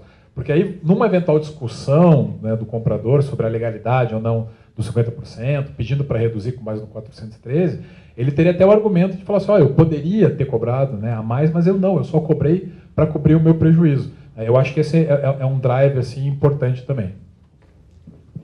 Só fazendo um acréscimo, se me permite, a gente não pode esquecer o seguinte, quase, a totalidade dos empreendimentos, você recebe até as chaves, no máximo 30% do preço. Então, se você usar isso em mente, você consegue fazer o escalonamento sem uma alteração muito grande naquele fluxo que você imagina para a obra. Pergunta Frederico Rodrigues, eu vou pedir para o André nos auxiliar aí na resposta. Antes da Lei 13.786, pouco se cogitava da analogia entre a 4.591 e a 6.766. Na 6.766, não houve inclusão do prazo de 180 dias de carência para a conclusão das obras, nem a multa do incorporador pelo descumprimento. Essas situações serão aplicadas a 6.766? Não adiantou ser árabe, né? A bomba volta para minha mão, né? Não tem jeito, né? Bom, eu acho que quem viver verá, né? Eu acho que é bastante plausível que por analogia, justamente, né, que os juízes busquem essa aplicação. E eu queria, em relação ao 413, eu queria também pontuar uma questão. É porque eu tenho visto, né, essa discussão no âmbito do aplica ou não aplica o 413. A 13786 afasta a possibilidade do juiz aplicar o 413 do Código Civil para reduzir proporcionalmente a dívida. A minha visão é a seguinte, se a gente olhar o Código Civil, a gente vai ver no artigo 412 um teto de 100%. O 412, para contratos em geral, ele estabelece como teto da multa 100%. E ele diz no 413, o juiz poderá reduzir equitativamente a multa sempre que entender que ela foi fixada de forma manifestamente excessiva. Então, o próprio Código Civil diz, acima de 100%, ela é inválida. Abaixo de 100%, mesmo no limite do teto que eu, legislador, estabeleci, ainda assim o juiz pode reduzir. Então, na verdade, o que a 13786 faz é afastar o 412 do Código Civil. A antinomia é com o 412, não com o 413. A 13786 estabeleceu um teto menor. Então, a meu ver, o que será mais eficaz, né, é não tentar defender a inaplicabilidade do 413, e sim, no caso concreto, no processo judicial, produzindo prova, convencer o juiz de que a multa daquele contrato não é manifestamente excessiva. Para você dizer que, no caso concreto, o 413 não pode ser aplicado. Me parece que essa estratégia processual ela tende a ser mais eficaz, né, que os incorporadores, por meio de seus advogados no processo, tentem convencer o juiz disso, que o 413, no caso concreto, não pode ser aplicado, porque não há o seu requisito de aplicação, que é o excesso, o manifesto excesso daquela multa, e não simplesmente dizer que o 413 não pode ser aplicado porque teria sido afastado pela 13786. Posso fazer um comentário da pergunta do loteamento, da 6766? Eu acho que a pergunta que foi feita, se vale ou não por analogia, concordo com o André, o judiciário que vai mostrar, mas eu tenho uma opinião. Eu acho que são bem diferentes as obrigações. Na incorporação imobiliária, o atraso de obra atrasa o habite-se, e sem o habite-se, que é a condição de habitabilidade, você não consegue utilizar o bem. É bem diferente do loteamento. É bastante comum em loteamento, mesmo antes do TVO, que equivale ao habite-se, o termo de verificação de obras, porque no loteamento não tem a seção, construção, mas sim implementação de infraestrutura, é muito comum que o adquirente tenha o direito já de aprovar projeto e, eventualmente, até começar a executar a obra sobre o terreno dele. Tanto assim que um outro issue, uma outra questão muito importante, é como ficam as indenizações por benfeitorias no momento de eventual resolução do contrato. Então, eu acho que não tem como se aplicar a penalidade no loteamento em relação tal qual previsto na incorporação por essa diferenciação, assim como não há o que se falar em prazo de tolerância para a implementação de infraestrutura, porque não há a cessão ou obra sobre o terreno. Além disso, né, Oliver, a obra do loteamento ela é uma obrigação menos complexa do que a construção da incorporação. A incorporação, via de regra, é um ciclo de 36 meses, é um edifício. No loteamento você tem uma obra relativamente mais simples, que é a infraestrutura daquele empreendimento. Eu acho que, justamente por isso, acho complicado pensar no prazo de tolerância para o loteamento, que é um ciclo mais curto. Miguel Roberto para João Paulo. Como efetivar o adiantamento ou devolução da comissão de corretagem pelo corretor ou imobiliária em função do direito de arrependimento unilateral do adquirente, diante da previsão do artigo 725 do Código Civil, que é aquele que diz que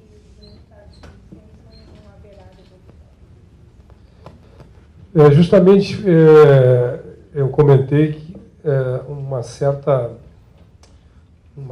rediscussão de um tema que nós tínhamos vencido com aquele recurso repetitivo e que justamente produz uma dificuldade contratual na medida em que nós temos o promitente comprador e o promitente vendedor e um terceiro participante que justamente tem essa condição do artigo 725.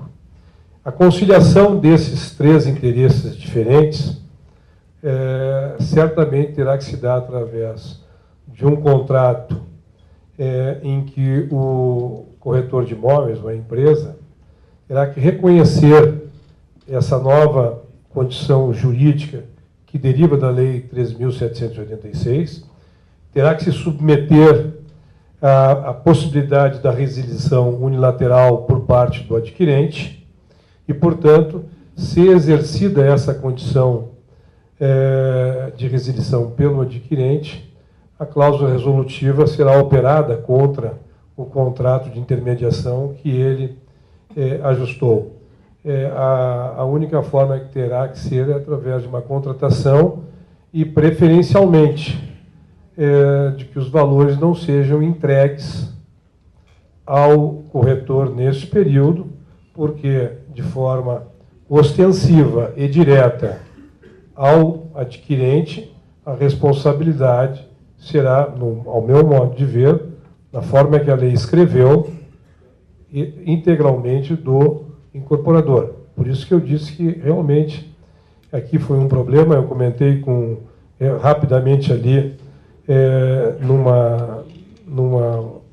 num acréscimo que nós fizemos ao então parágrafo 9, numa reunião que fizemos lá no Conselho Jurídico, que eu tive a oportunidade de apresentar essa matéria, sugerindo que fosse incluída uma responsabilidade ao corretor de imóveis, facilitando essa operação.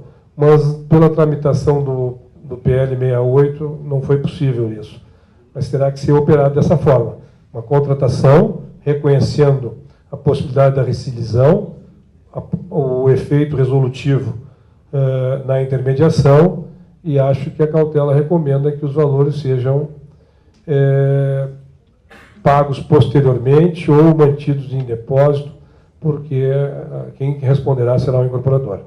Marcelo Poupex. Ricardo, tu responde para ele. Para aplicar as penalidades previstas na promessa, é obrigatório o registro da promessa na matrícula do imóvel? Não, a lei não traz essa obrigação, né? Ela é aplicável diretamente, independente do registro. André Oliveira, para Olivar. Bom, fica tudo mais ou menos para mim.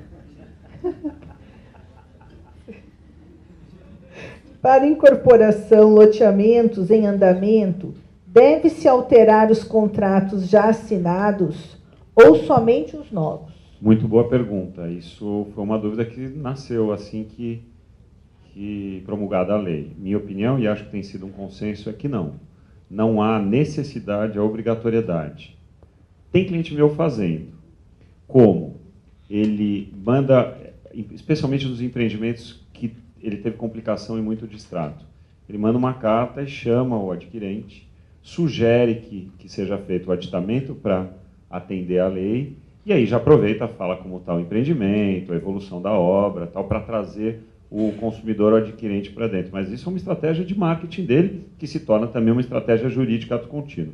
Respondendo objetivamente, não há necessidade, ou melhor, não há obrigatoriedade de adequação aos contratos já assinados antes da lei, à nova lei. Vou fazer só um parênteses, até porque aqui no Distrito Federal, pela jurisprudência do nosso TJDF, os contratos na cláusula de rescisão, de resolução ou de distrato, era mais benéfica do que hoje nós temos em relação à lei. Então, dificilmente, porque o aditivo tem que ser manifestação de vontade. Então, dificilmente o adquirente vai aceitar esse aditivo para prejudicá-lo, né? Então, só nesse sentido. Em relação à jurisprudência, com certeza. Em relação ao contrato em si, às vezes não. Pelo menos em São Paulo e no Rio também, em Minas Gerais, as cláusulas de perda previstas no contrato eram maiores do que 25% no fora do patrimônio de habitação e muitas vezes maiores que os 50%. Tanto que há julgados em São Paulo que aplicam a lei e o juiz, antes de aplicar, ele fala, até porque o contrato prevê uma perda maior do que a lei está prevendo. Então, eu aplico desde já, fazendo um comentário. E aí, aproveitando, sendo um pouquinho jurídico, nem poderia a lei exigir a alteração do contrato em respeito ao ato jurídico perfeito. Ela não poderia atingir pura e simplesmente o contrato e, como bem falou André, é vontade bilateral. Se as partes não quiserem editar, elas não editam. Posso fazer só um comentário final? Uma sugestão que eu daria, né, considerando que a mediação vem ganhando muita força aqui no Brasil. Hoje o CNJ já tem grupos de trabalho voltados para a mediação. Alguns ministros, e eu diria até tribunais e juízes de primeira instância, têm, a pedido de uma das partes, instaurado mediações no curso de processo para inserir no contrato uma cláusula de mediação. Porque a mediação, quando ela é levada por um profissional que tem uma técnica específica para isso, né, ele é, na prática, como se ele fosse um conciliador qualificado, né, com técnicas de negociação, para evitar a judicialização, né, para aumentar a chance de uma vez instaurado o processo, caso o adquirente vá direto a juízo, porque tem esse direito, mas que aumente a chance de, no curso do processo, ser instaurada essa mediação, para que haja a chance de uma solução mais a contento, né, do incorporador. Esse é um ponto. E o segundo é dar um depoimento de uma prática que deu muito certo, se não me engano foi entre 2010 e 2012, que a ADEME do Rio fez, que foi o seguinte, uma vez a gente fez um grande congresso na Angra dos Reis, e a gente sentiu que os juízes e magistrados que foram chamados a esse congresso, eles tinham uma resistência imensa, né? E a partir de então a estratégia mudou. A gente passou a fazer pequenos encontros em fins de semana com 20 a 25 pessoas, nunca mais do que isso, com a participação de magistrados, e havia uma espécie de mesa redonda em que ali se conseguiu estabelecer um diálogo muito mais profundo, né? Em que a resistência era muito menor. Isso deu tão certo que conseguiu se aprovar na época enunciados no tribunal de diversas questões que, pura e simplesmente em eventos abertos ou em seminários, né, ou em julgamentos específicos, não se conseguia avançar. Então, enfim, isso também em relação a essa questão é uma possibilidade, uma tentativa que se pode implementar. Eu agradeço muito ao Ibradim, agradeço ao meu colega do Conjur, João. Foi um painel extremamente importante para o nosso dia a dia no Distrito Federal, os contratos de promessa de compra e venda. O nosso tribunal, o TJDF, é um tribunal extremamente pró-consumidor, e realmente nós temos aqui lutas muito difíceis, e então eu acredito que essa discussão é de importância ímpar aos incorporadores e aos advogados que assessoram os incorporadores. Então, muito obrigada, tá? E agradeço, e eu que agradeço por representar o Ibradim no Distrito Federal. Muito obrigada pela consideração. Posso fazer o convite oficial para o Congresso?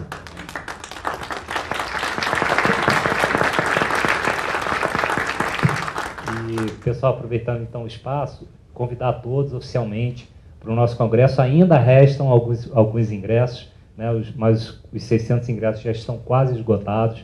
Nosso evento vai ter 21 painéis, vai ser um evento realmente maravilhoso, só assunto de ponta, com grandes especialistas. Então, quem quiser ter mais informações, basta entrar no hot site do evento, que é o www.congresso.ibradim.org.br.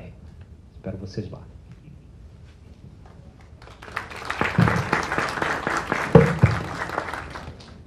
Esse foi o nosso último painel. Senhores convidados, por gentileza, para a foto oficial aqui à frente. Depois as demais fotos serão feitas.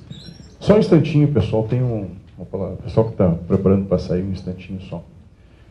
A foto oficial. E enquanto eu chamo aqui à frente, o Dr. Paulo Roberto Muniz, presidente da ADEME, que trará a palavra final.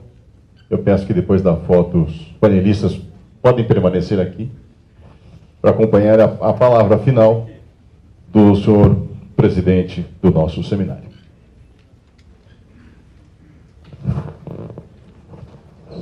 Bom, boa noite a todos. Realmente, a cereja do bolo foi deixado para o final mesmo, né? Que para todos nós é um assunto muito importante.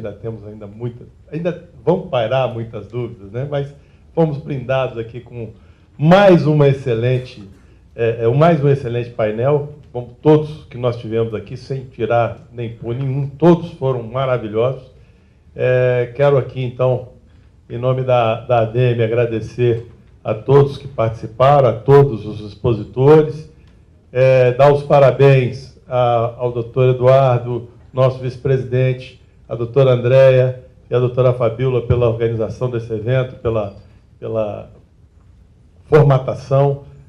Foi realmente superou todas as nossas expectativas, né? Nós já sabíamos que tinha uma grade muito boa, mas superou realmente. Em todos eles foi muito, muito importante, muito bom. A presença também, uma presença muito, muito grande, muito significativa. E conseguimos, inclusive, cumprir praticamente o nosso horário. Então, quero aqui realmente agradecer a todos e deixar aqui a cargo do meu sucessor, o Eduardo, a responsabilidade de, no ano que vem, fazer algo parecido, né? Aprendemos muito, né, Eduardo, com esse, e temos certeza que se esse a gente estava aprendendo foi bom, depois de aprender vai ser muito melhor, né? Então, gente, muito obrigado a todos.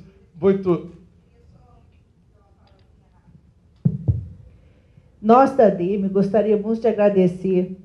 O Paulo Muniz está no final do mandato os três mandatos que ele esteve à frente da ADEME. A ADEME, de fato, cresceu muito em representatividade, em respeitabilidade. Não que antes ela não tivesse, ela sempre teve. Mas, realmente, nas 3 últimas gestões, a ADEME fortaleceu a sua representatividade e o seu respeito, principalmente no judiciário. Então, receba, eu estou fazendo aqui, mas é porque é encerramento, receba os nossos agradecimentos e muito obrigada pelos seus mandatos. Bom, boa noite a todos, muito obrigado. Obrigado, doutor André.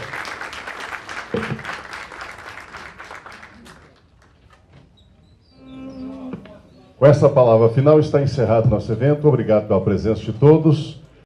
O processo de regularização urbana continua acontecendo bem aqui, em Brasília. Uma grande conquista para o desenvolvimento sustentável da nossa cidade. E uma oportunidade única para os moradores que querem garantir o documento do seu terreno. Acesse o site para conhecer todas as etapas desse processo de regularização e as condições da venda direta. Aproveite, regularizar é viver em paz. TerraCap. Tão bom quanto realizar uma conquista é poder multiplicá-la. Adquirindo o crédito BRB, você ganha como cliente e como brasiliense. Primeiro, porque seus sonhos têm apoio para se realizar. Depois, porque você tem a parceria do banco que mais investe na cultura, no esporte e no desenvolvimento da cidade. BRB faz mais por você, faz mais por Brasília.